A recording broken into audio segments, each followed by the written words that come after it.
നന്മ അത് ആചരിക്കുന്ന വ്യക്തിക്ക് നഷ്ടമുണ്ടാക്കുന്നതാണ്. എന്ന് പറഞ്ഞാൽ നന്മ പോലെയുള്ള പരിണാമത്തിൻ്റെ ഭാഷയിൽ മെച്ചമല്ലാത്ത സ്വഭാവങ്ങൾ കാലക്രമേണ എലിമിനേറ്റ് ചെയ്യപ്പെടുകയാണ്, അല്ലെങ്കിൽ ഒഴിവാക്കപ്പെടുകയാണ് ചെയ്യേണ്ടത്. ഇത് സമൂഹം തന്നെ അതിൻ്റെ പൊതുവെയുള്ള നന്മയ്ക്കുതകുന്ന കാര്യങ്ങൾ വികസിപ്പിച്ചെടുക്കുന്നതാണ് ഈ നന്മ പോലുള്ള പ്രവർത്തന രീതികൾ എന്നാണ് പരിണാമവാദികൾ പറയുന്നത്.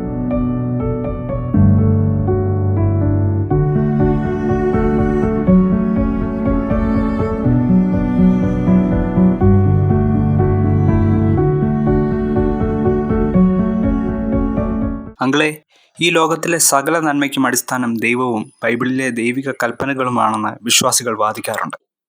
എന്നാൽ സമൂഹത്തിന് നല്ലത് സമൂഹം നിശ്ചയിച്ച് നടപ്പിലാക്കിയതായിക്കൂടെ? നന്മയുടെ കുത്തകാവകാശം എന്തിന് ദൈവത്തിന് നൽകുന്നു? വളരെ നല്ല ചോദ്യമാണ്. ഈ ലോകത്തിലെ അനേക നന്മകൾ നമ്മൾ കാണാറുണ്ട്. പലരും ചാരിറ്റി ചെയ്യുന്നു, റോഡിൽ കിടക്കുന്നവരെ സഹായിക്കുന്നു, ആപത്തിൽപ്പെട്ടവരെ സഹായിക്കുന്നു, പാവങ്ങളെ സഹായിക്കുന്നു. അനേക നന്മകൾ ഈ ലോകത്തിൽ കാണുന്നുണ്ട്. അപ്പം ന്യായമായിട്ട് ഈ നന്മകളുടെ ഉറവിടം എന്താണ്? ഈ ലോകത്തിൽ സൽപ്രവൃത്തികൾ ഉണ്ടായത് എന്തുകൊണ്ടാണ് എന്ന് ചിന്തിക്കാനുള്ള സാധ്യതയുണ്ട്. ഒരു പരിണാമവാദിയെ സംബന്ധിച്ചിടത്തോളം മനുഷ്യൻ്റെ വ്യക്തിപരമായതും സാമൂഹികമായതുമായ എല്ലാ സ്വഭാവങ്ങളും പരിണാമം വഴി, ജൈവ പരിണാമം വഴി ഉണ്ടായതാണ്.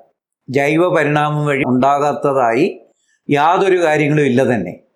ജൈവ പരിണാമത്തിന് ചേരാത്ത ഒരു കാര്യത്തെയും പ്രകൃതി വെച്ച് പൊറിപ്പിക്കത്തില്ല. അതുകൊണ്ട് തന്നെ ജൈവ പരിണാമവുമായിട്ട് ചേരാത്ത എല്ലാ കാര്യങ്ങളെയും ഇല്ലായ്മ ചെയ്യും. ജൈവ പരിണാമം എന്നാൽ എന്താണ്?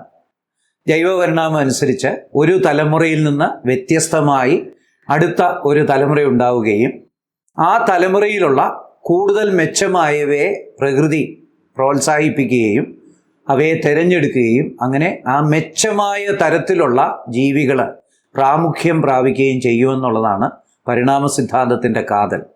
ഇംഗ്ലീഷിൽ ഡിസെൻറ്റ് വിത്ത് മോഡിഫിക്കേഷൻ, അതായത് വ്യതിയാനത്തോടുകൂടിയ പിന്തുടർച്ച, അതാണ് പരിണാമം. ഈ വ്യതിയാനങ്ങൾ നൽകുന്നത് മ്യൂട്ടേഷന്, ജനറ്റിക് ഡ്രിഫ്റ്റ്, റീകോമ്പിനേഷന്, ഇങ്ങനെയുള്ള പ്രക്രിയകളാണ്.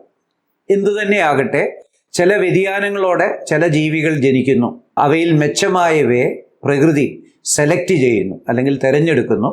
അങ്ങനെ അവ മെച്ചമായവ കൂടുതലായി വർദ്ധിക്കുകയും അങ്ങനെ കാലക്രമേണ അവ മറ്റുള്ളവയെ ഇല്ലായ്മ ചെയ്യുകയൊക്കെ ചെയ്യുന്നു എന്നുള്ളതാണ് പരിണാമ സിദ്ധാന്തത്തിൻ്റെ കാതലായിട്ടുള്ള പഠിപ്പിക്കൽ. അപ്പോൾ നമ്മൾ ഓർത്തിരിക്കേണ്ട കാര്യം, മെച്ചമായതിനെ മാത്രമേ പ്രകൃതിക്ക് തിരഞ്ഞെടുക്കാനായിട്ട് സാധിക്കത്തുള്ളൂ. അപ്പം മെച്ചമായത് എന്താ? മെച്ചമായതെന്ന് പറയുന്നത് അതിൻ്റെ തലമുറകളെ വർദ്ധിപ്പിക്കുന്നവയെയാണ് മെച്ചമായവ എന്ന് പറയുന്നത്. അതായത് ഏതെങ്കിലും ഒരു ജീവിയെ മെച്ചമായതെന്ന് വിളിക്കണമെങ്കിൽ ആ ജീവി അതുമായിട്ട് മത്സരിക്കുന്ന മറ്റ് ജീവികളെ പരാജയപ്പെടുത്തി അത് പ്രാമുഖ്യം പ്രാപിക്കുകയും അതിൻ്റെ തരം പിന്തുടർച്ച ഉണ്ടാവുകയും ചെയ്യുക, അതിൻ്റെ തരം മാത്രം പിന്നീട് ഉണ്ടാകത്തക്ക ഒരു സാഹചര്യം ഉണ്ടാകുക, അതാണ് പരിണാമം.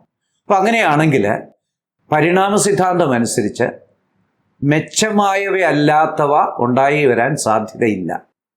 ഇനി നമുക്ക് ഇതിനെ ഈ നന്മയുമായിട്ടൊന്ന് ലിങ്ക് ചെയ്ത് നോക്കാം. നന്മയുള്ള ഒരു ജീവിയെയും നമുക്ക് മെച്ചമായവ എന്ന് പരിണാമത്തിൻ്റെ ഭാഷയിൽ വിളിക്കാൻ പറ്റില്ല. അതായത് നന്മ അത് ആചരിക്കുന്ന വ്യക്തിക്ക് നഷ്ടമുണ്ടാക്കുന്നതാണ്. അപ്പം അതുകൊണ്ട് തന്നെ നന്മ ഡിസഡ്വാൻറ്റേജസാ, അല്ലെങ്കിൽ ദോഷമുണ്ടാക്കുന്ന കാര്യങ്ങളാണ്. ഒരു ഉദാഹരണം പറഞ്ഞാൽ, എൻ്റെ കയ്യിൽ കുറേ പണമുണ്ട്, ഞാനത് എൻ്റെ മക്കൾക്ക് കൊടുത്ത് എൻ്റെ തലമുറയെ വർദ്ധിപ്പിക്കുന്നതിന് പകരം വേറെ കഷ്ടത അനുഭവിക്കുന്നവർക്കും കടമുള്ളവർക്കൊക്കെ കൊടുക്കുകയാണെങ്കിൽ പരിണാമത്തിൻ്റെ ഭാഷയിൽ ഞാൻ മെച്ചമായ ഒരു ജീവിയല്ല, ഞാൻ മെച്ചമല്ലാത്ത ജീവിയാണ്. അപ്പം പ്രകൃതി എന്നെ ഇല്ലായ്മ ചെയ്യുകയാണ് വേണ്ടത്. എന്ന് പറഞ്ഞാൽ നന്മ പോലെയുള്ള പരിണാമത്തിൻ്റെ ഭാഷയിൽ മെച്ചമല്ലാത്ത സ്വഭാവങ്ങൾ കാലക്രമേണ എലിമിനേറ്റ് ചെയ്യപ്പെടുകയാണ്, അല്ലെങ്കിൽ ഒഴിവാക്കപ്പെടുകയാണ് ചെയ്യേണ്ടത്. ഉണ്ടായി വരാനായിട്ട് കഴിയുകയില്ല. അങ്ങനെയാണെങ്കിൽ നന്മയെന്നൊരു വ്യവസ്ഥിതി പരിണാമം വഴി ഉണ്ടാകാനായിട്ട് കഴിയത്തില്ല. ജീവികളുടെ നിലനിൽപ്പിന് വെല്ലുവിളിയാകുന്ന നന്മയെന്ന് പറയുന്ന പരിണാമത്തിൻ്റെ ഭാഷയിൽ ദുസ്വഭാവമുള്ള ജീവികളെ പ്രകൃതി ഇല്ലായ്മ ചെയ്യത്തേ ഉള്ളൂ. അപ്പം പരിണാമം വഴി ഒരിക്കലും നന്മയുണ്ടാകും എന്ന് ഒരു സിദ്ധാന്തം ഉണ്ടാക്കാനായിട്ട് കഴിയത്തില്ല.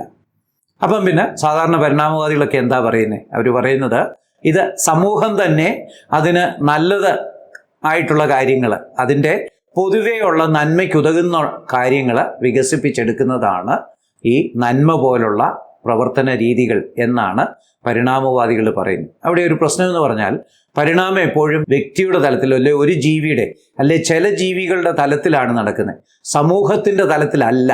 മെച്ചമായവ എന്ന് പറയുന്നത് ആ സമൂഹത്തിലെ മെച്ചമായവയാണ്, അല്ലാതെ പൊതുവായ മെച്ചമായ സമൂഹത്തെ വാർത്തെടുക്കുന്ന പ്രക്രിയ അല്ല പരിണാമം. മാത്രമല്ല, വ്യക്തിയിൽ നിന്ന് ഇത് ഒരു സമൂഹത്തിൻ്റെ തലത്തിലേക്ക് ഉയർത്തിയാൽ പരിണാമം കൂടുതൽ അസാധ്യമായിട്ട് തീരുക. ഒരു ഉദാഹരണം പറഞ്ഞാൽ, നിലനിൽക്കുന്ന 2 സാധ്യതയുള്ള സമൂഹങ്ങളെ എടുക്കുക. അതിൽ മെച്ചമായ സമൂഹത്തെ തിരഞ്ഞെടുക്കണമെങ്കിൽ ഒരു ക്യാരക്ടറിൻ്റെ അല്ലെ ഒരു സ്വഭാവത്തിൻ്റെ അടിസ്ഥാനത്തിൽ തിരഞ്ഞെടുക്കാൻ പറ്റില്ല. ആ സമൂഹത്തിന് ആയിരക്കണക്കിന് സ്വഭാവങ്ങൾ കാണും. ആ സ്വഭാവങ്ങളെയെല്ലാം താരതമ്യം ചെയ്ത് ഇതിലേത് കോമ്പിനേഷൻ ഓഫ് ക്യാരക്ടേഴ്സ് വരുന്ന അല്ലെങ്കിൽ ക്വാളിറ്റീസ് വരുന്നതാണ് നല്ല സമൂഹം, അല്ലെങ്കിൽ ഇതിൽ ഏത് ചേർച്ചയാണ് സമൂഹമായിട്ട് നോക്കുമ്പോൾ ഒരു സമൂഹത്തിന് നല്ലതെന്ന് കണ്ടുപിടിച്ച് ആ സമൂഹത്തെ തിരഞ്ഞെടുക്കണം. ഒരു വ്യക്തിയെ പരിണാമം, നാച്ചുറൽ സെലക്ഷൻ വഴി തിരഞ്ഞെടുക്കുന്നതിൽ ആയിരക്കണക്കിന് ഇരട്ടി ബുദ്ധിമുട്ടാണ് 2 സമൂഹങ്ങളെ തമ്മിൽ താരതമ്യപ്പെടുത്തി അതിൽ നല്ലതിനെ പ്രകൃതി തിരഞ്ഞെടുക്കുക എന്ന് പറയുന്നു. ഒരു ഉദാഹരണം പറഞ്ഞാൽ, ഒരു സമൂഹത്തിന് നീന്താൻ അറിയാം, വേറൊരു സമൂഹത്തിന് ജലദൗർലഭ്യമുള്ളപ്പം ജീവിക്കാൻ അറിയാം. ഇതിലേതാണ് ഒരു സമൂഹമായിട്ടെടുത്താൽ മെച്ചമായത്?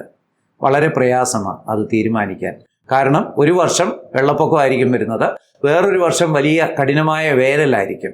അപ്പോൾ ഒരു സമൂഹമായിട്ട് തിരഞ്ഞെടുത്താൽ ഇതിലേതിൻ്റെ അടിസ്ഥാനത്തിൽ തിരഞ്ഞെടുക്കും എന്നുള്ള പ്രശ്നം വരും. അതേസമയത്ത് ഒരു വ്യക്തിയെ ആണെങ്കിൽ ആ വർഷം വന്ന പ്രതിസന്ധി എന്താണ്, അതിനെ അതിജീവിക്കാൻ കഴിയുന്ന വ്യക്തിയെ പ്രകൃതിക്ക് തിരഞ്ഞെടുക്കാനായിട്ട് സാധിക്കും.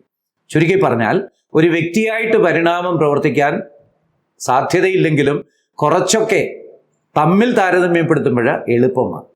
2 സമൂഹങ്ങളെ താരതമ്യപ്പെടുത്തി മെച്ചമായ സമൂഹത്തെ പ്രകൃതി തിരഞ്ഞെടുക്കുക എന്ന് പറഞ്ഞാൽ സാധാരണ പ്രകൃതി നിർദ്ധാരണം അല്ലെങ്കിൽ നാച്ചുറൽ സെലക്ഷനിൽ സംഭവിക്കുന്നതിനേക്കാൾ വളരെ ദുഷ്കരവും കൂടുതൽ അസാധ്യവുമായിട്ടുള്ള കാര്യമാണ് എന്ന് പറയേണ്ടി വരും.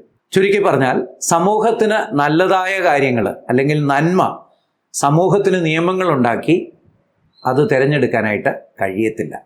മാത്രമല്ല, മറ്റൊരു കാര്യം കൂടെ നമ്മൾ ഓർമ്മയിൽ വയ്ക്കേണ്ട ആവശ്യമുണ്ട്. ചില സമൂഹങ്ങളിൽ നന്മയല്ലാത്ത കാര്യങ്ങളും നിലനിൽക്കുന്നുണ്ട്. ഒരു ഉദാഹരണം പറഞ്ഞാൽ, തിരുടരുടെ ഗ്രാമങ്ങളിൽ, തിരുടർ എന്ന് പറഞ്ഞാൽ തമിഴ്നാട്ടിലുള്ള മോഷണം കുലത്തൊഴിലാക്കിയ ഒരു സമൂഹമാണ്. ഏറ്റവും നല്ല കള്ളനാണ് അവിടെ ഏറ്റവും വലിയ വില കൊടുക്കുന്നത്. വിവാഹാലോചനയൊക്കെ നടത്തുമ്പോൾ നല്ല കള്ളനെ കൊണ്ട് മക്കളെ കല്യാണം കഴിപ്പിക്കാനാണ് മാതാപിതാക്കൾക്ക് കൂടുതൽ താല്പര്യം. അവിടെ മോഷണം സമൂഹത്തെ സംബന്ധിച്ച് അല്ലെ പൊതുവെ ഒരു തിന്മയായിട്ടാണ് കരുതുന്നതെങ്കിലും തിരുടരുടെ ഗ്രാമത്തിൽ അത് നന്മയായിട്ടാണ് കണക്കാക്കുന്നത്. അപ്പം സമൂഹം കാര്യങ്ങളെ തിരഞ്ഞെടുത്താൽ പ്രായോഗികതയായിരിക്കും അതിൻ്റെ അളവുകോൽ, അല്ലാതെ നമ്മൾ ഇന്ന് സമൂഹത്തിൽ കാണുന്ന നന്മയും തിന്മയും ആയിരിക്കത്തില്ല.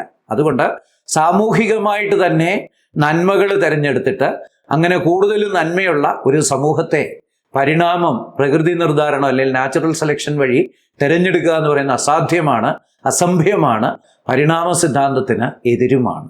Thank you.